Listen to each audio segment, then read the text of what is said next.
Alright guys, what's going on? Welcome in. So Jeremy Fowler of ESPN is reporting that defensive end Frank Clark could be moved by the Kansas City Chiefs, whether it's him being outright released, him being traded, or he gets a contract restructure because that cap hit for the season is ginormous. It's $26 million. So I wanted to ask you the question, should the Jets be aggressive, right? Should Joe Douglas be aggressive in the pursuit of Frank Clark? Because I got to be honest with you, I look at Frank Clark right now at 28 years old, and look, I know he didn't have that tremendous of a season as far as tackles and sacks, only had 4.5 sacks last year, but the quarterback hits were still up there.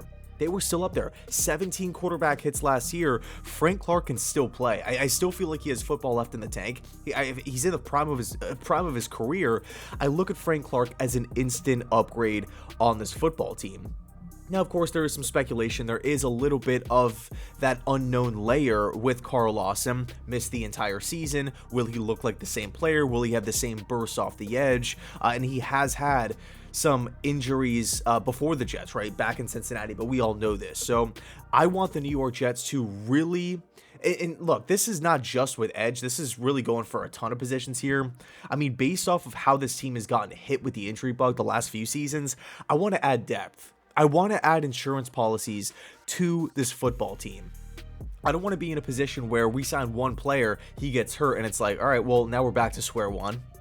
You know, I felt like Marcus May goes down, LaMarcus Joyner goes down, our two starting safeties, and it's like, great, now we're in a bind all season. Carl Lawson goes down, Vinny Curry goes down. Great, now we're in a bind at edge rusher as well, right? We're down two of our two expected starters.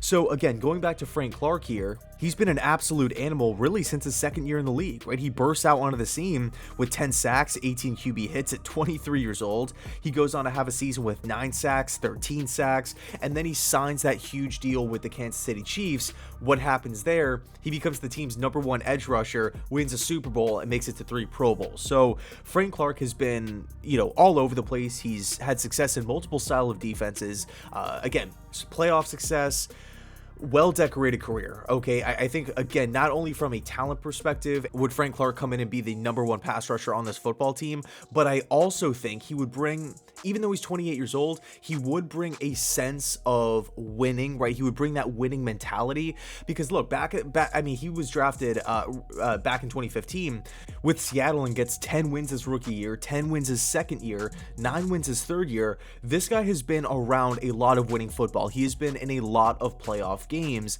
and that's something I'm just looking at the Jets roster as far as playoff experience is concerned. It's just not really, we don't really have a lot of guys that have been there, done that before, and that's okay. It's not really like a shot at the team or anything like that. It's not some sort of drawback or negative, but I think it's just that added bonus if you add a free agent like that. And it's not like Frank Clark is 34 years old, 35 years old, and he's a seasoned veteran. We're hoping he can, maybe come in as a situational third down pass rusher. No, I think Frank Clark could immediately step in and be a #1 presence off the edge. Long term, I don't know, but he's 28 years old, and I think he's worth a shot. Again, humongous cap hit for this season, 26 mil. Is it worth trading for? Now you're in a position where you're giving up an asset. I don't know. I think for me, it's a little high. I think I would pass on that. But if Frank Clark gets released, or, if you can work out a trade and Kansas City will take some of that, annual contract for this season, I think you're in a great position. He would be on the team through 2023, and his cap hit for that season would be $27.8 million, which is crazy. That is super high. But if the team doesn't want to, move forward with him, if they don't want to bring him back for that season, they can release him and save $21 million. So I think in a perfect world, or really in an ideal situation, he would be released from the Kansas City Chiefs, and the Jets would go and sign him, preferably to a multi-year deal, 2-3 year contract for me. But I think if it comes down to a trade, I could see the 49ers being aggressive. I could see, there's a lot of teams that I feel like are going to be aggressive. We've seen the Chargers make that huge move. We've seen the Cleveland Browns make that huge move with Amari Cooper, barely had to give up anything.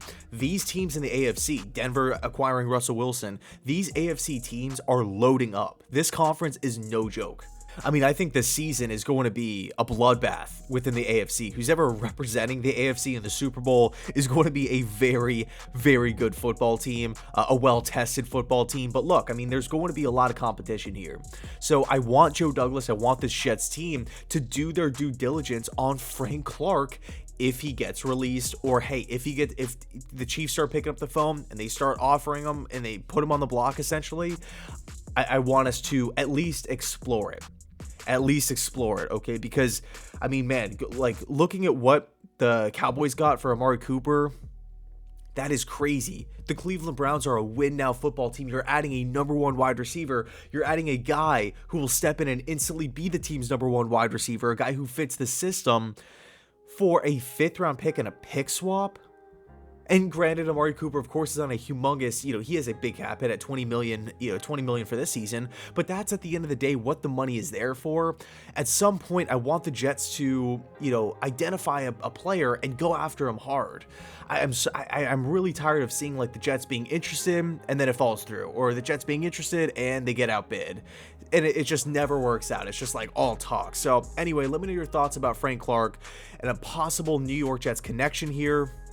It will be really, really interesting to see what happens with this, because this could be like a diamond in the rough style of move, in my opinion. Of course, we have the big names, Allen Robinson and whatnot. We've seen Amari Cooper get dealt and, all the movement with the quarterbacks. But Frank Clark will be a huge addition to wherever he lands. Anyway, thanks so much for watching. And as always, go Jets.